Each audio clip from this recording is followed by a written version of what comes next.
to demand safe communities. And we came together. Everytown, Brady, Newtown Action Alliance, Gifford, Sandy Hook Promise, Moms Demand Action, Change the Ref, the Community Justice Action Fund, and so many on-the-ground organizations that have been doing this work for decades. It's because of that steadfast, passionate organizing that we are a winning movement. But we're a winning movement doing very difficult work, because the brutal truth is usually when the most people are paying attention to our movement, it's usually coupled with carnage and death. But not today. Today, the country sees us here at the White House with a president who is taking action. My very first bill as a member of Congress was to introduce the Office of Gun Violence Prevention Act of 2023. To bring together a federal coordinated response on this issue. And today, that bill and our ask as a movement will become a reality due to the executive action and leadership of President Biden and Vice President Harris.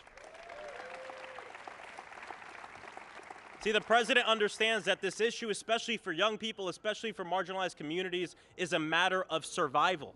He's a president who's been fearless enough to reject the gun lobby and sign into law the first major federal gun legislation passed in nearly 30 years, the Bipartisan Safer Communities Act. And look, this action and that legislation come from love. From Pulse to Parkland, we fight because we love. From Breonna Taylor to Trayvon Martin, we fight because we love. From Tiana Major, Joaquin Oliver, Jamie Guttenberg, we fight because we love. Because when you love somebody, you want them to live free of gun violence. That is what true freedom is. And President Biden wants that safety and freedom for every American. And if this week has shown us anything, because the White House has been very busy this week, it's that Joe Biden wants to be and is a president that understands the power of young people, a president fighting for the world that we deserve. Today, as this administration announces yet another in the fight to save lives, I am proud to introduce the President of the United States of America, President Joe Biden.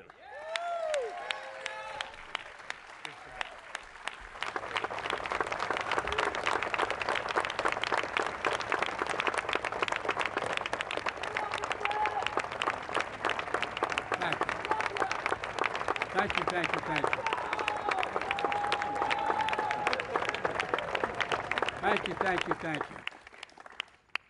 Everyone should see it except Mom and Dad. Mom and Dad, stand up. I want everybody to see the parents of this proud young new congressman.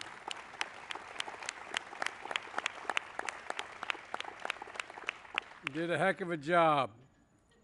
Congressman Frost, thank you for the introduction, and you've helped power a movement that's turning a cause into reality. You know, you're the big reason why I'm so optimistic about America's future. So many engaged young people. So many engaged, I remember when I was young. We have something in common. I got elected to the Senate when I was 29 years old. The only difference was he was eligible when he got elected to take office. I had to wait 17 days to be eligible. That was 827 years ago, but it was a while.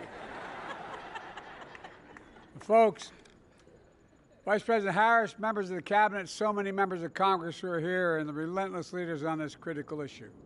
You know, one of the members who couldn't be here today is a really important member, Senator Chris Murphy. With Chris, who together with Congressman Frost introduced the bill, created a dedicated gun violence prevention office. He couldn't be here today. Since the tragedy in Sandy Hook, and I remember being there. I remember that how I met with every one of the parents who were there. I met with every member, every family member. And what I do also remember is that I remember as we were leaving, the state police doing the investigation asked Senator if they'd meet with me, if I could meet with them. And I said, of course I would. And I think there were about 12 to 14 of them. And I walked in a room, and two of them started crying. And they said, we need help. We need help.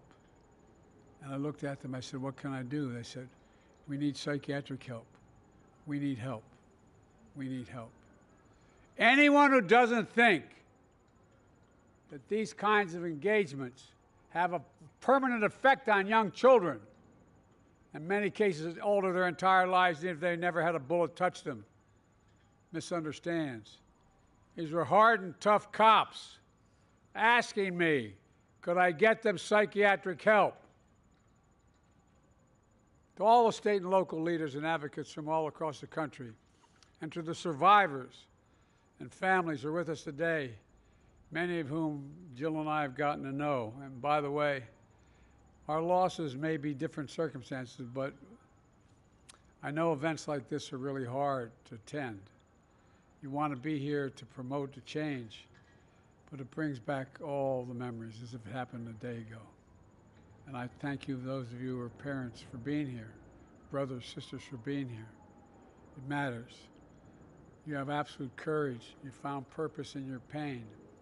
And because of all of you here today, all across the country, survivors, families, advocates, especially young people who demand our nation do better to protect all, who protested, organized, voted, and ran for office, and yes, marched for their lives. I'm proud to announce the creation of the first ever White House Office of Gun Violence Prevention, the first office in our history.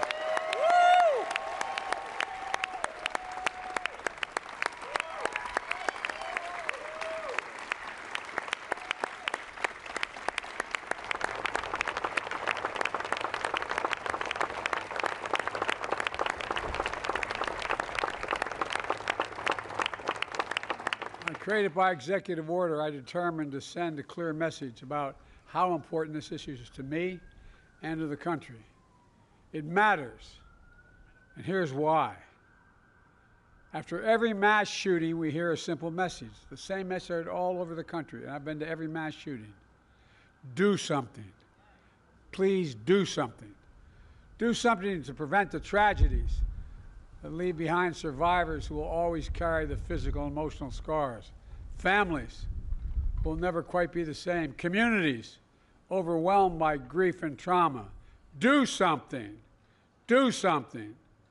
Well, my administration has been working relentlessly to do something.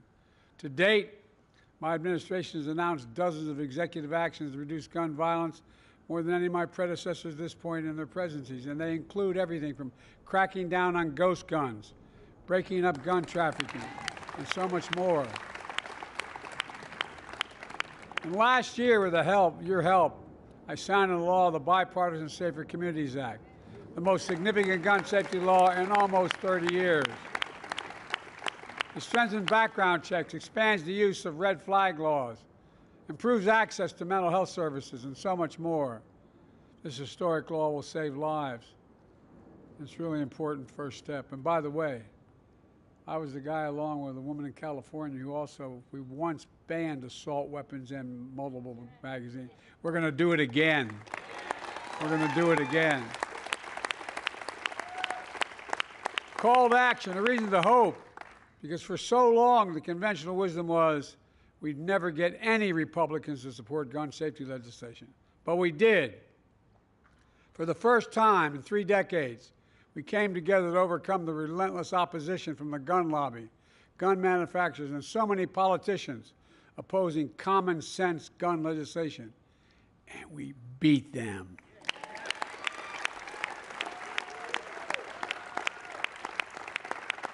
And we did it through a bipartisan effort that included a majority of responsible gun owners. We're not stopping here. Again, I'll say it again. I'm not going to be quiet until we get it done. It's time again to ban assault weapons and high-capacity magazines.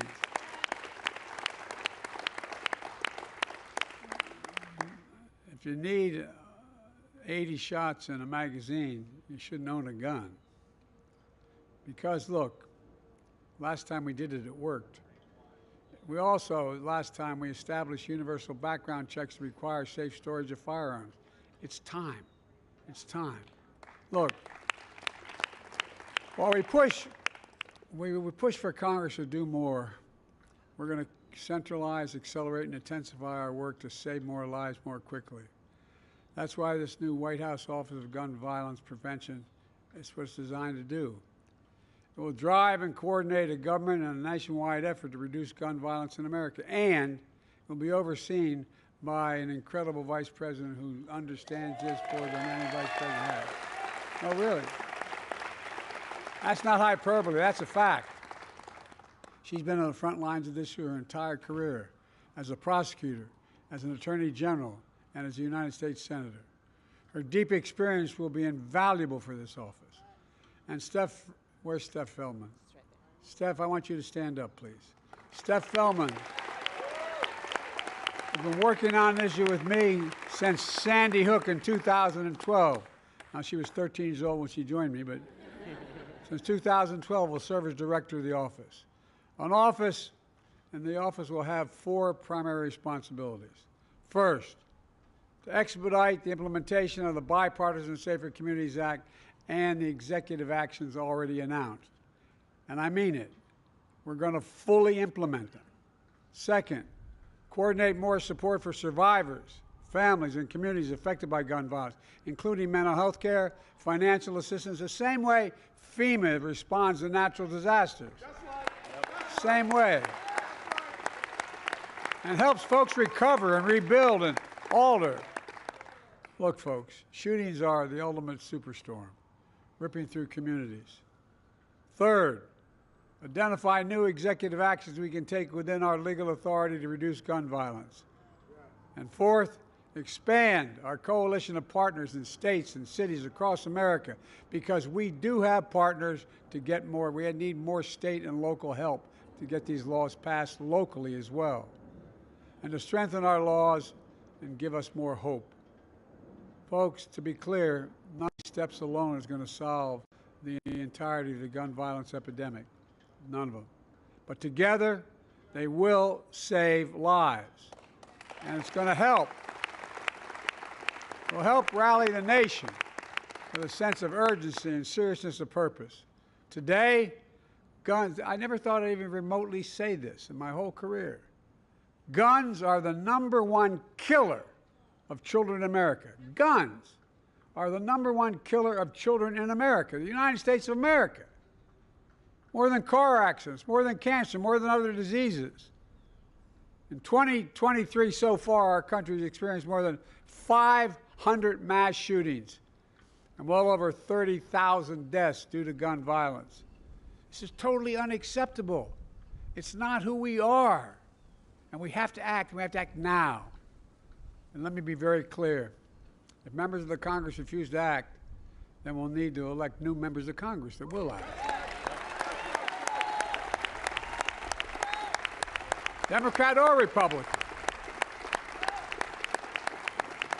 Look, folks, there comes a point where our voices are so loud, our determination is so clear that our effort can no longer be stopped. We're reaching that point. We've reached that point today, in my view, where the safety of our kids from gun violence is on the ballot. At the end of the day, whether the Democrats or Republicans, we all want our families to be safe. We all want to go to school, houses of worship, grocery stores, gyms, malls, movies, without constant anxiety. We all want our kids to have the freedom to learn how to read and write in school instead of duck and cover, for God's sake. And it matters. So let me close with this. Earlier this summer, I was in Connecticut at a summit on gun safety hosted by Senator Murphy. 4 students impacted by gun violence who are here with us today summoned extraordinary courage and stood and shared their stories on stage, 4 of them. They each came from different backgrounds, different parts of the country, different shootings, but they shared a common singular message that one of them summed up in just a few words, and I quote, "The deadly and traumatic price for inaction." That's what he talked about, the deadly and traumatic price for inaction. They made clear what all of you know too well. That price can no longer be the lives of our children and the people of our country. They spoke for an entire generation of Americans who will not be ignored, will not be shunned, and will not be silenced. And I know progress is hard.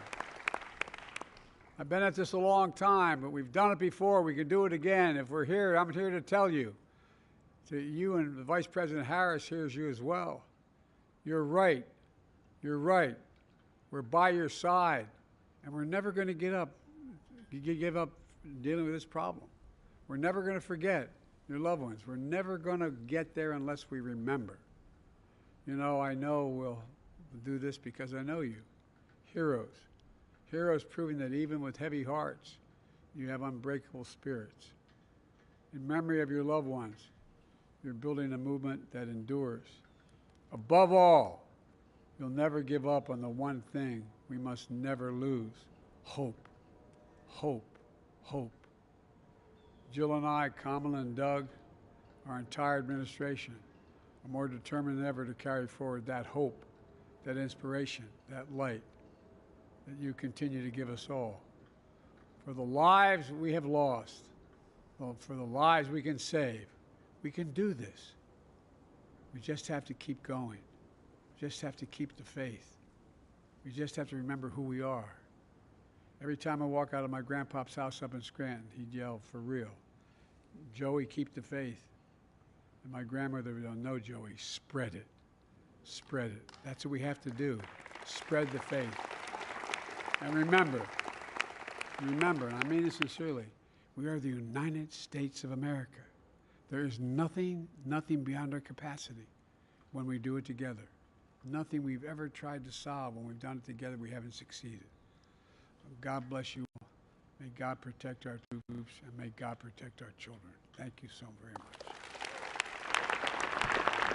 Distinguished guests, please remain in the Rose Garden as the President and the Vice President depart. Thank you.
Cut this way.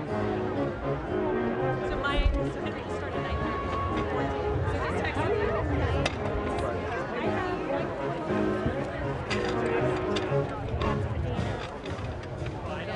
We love it, and she was very upset that I had her with the babysitter. Last night I tried to go to the gala. She's like 11 years old. I'm like, are you 11 years old?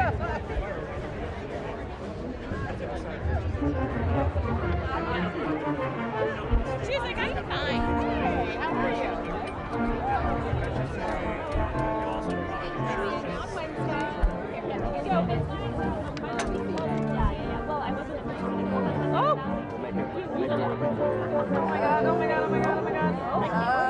no. That's okay, just keep moving. That'll be nice. Oh my god. Oh my god. Oh, I almost had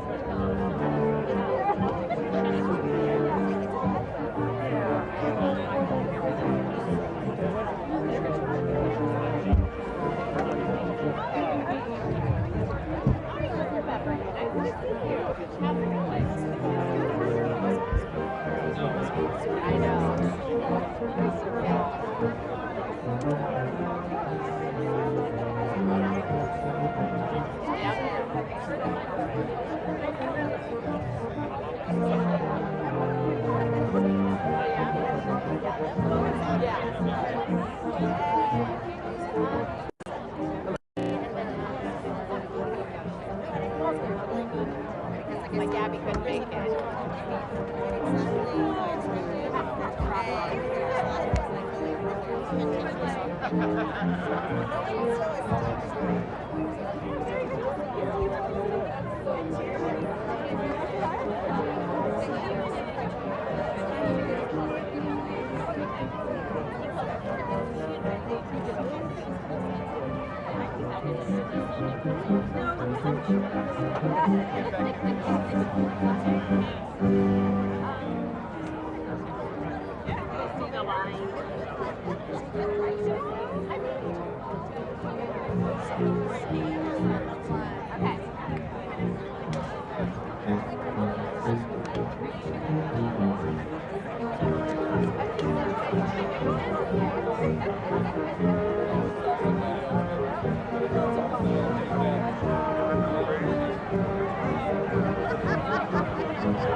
Okay,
shutdown. How do you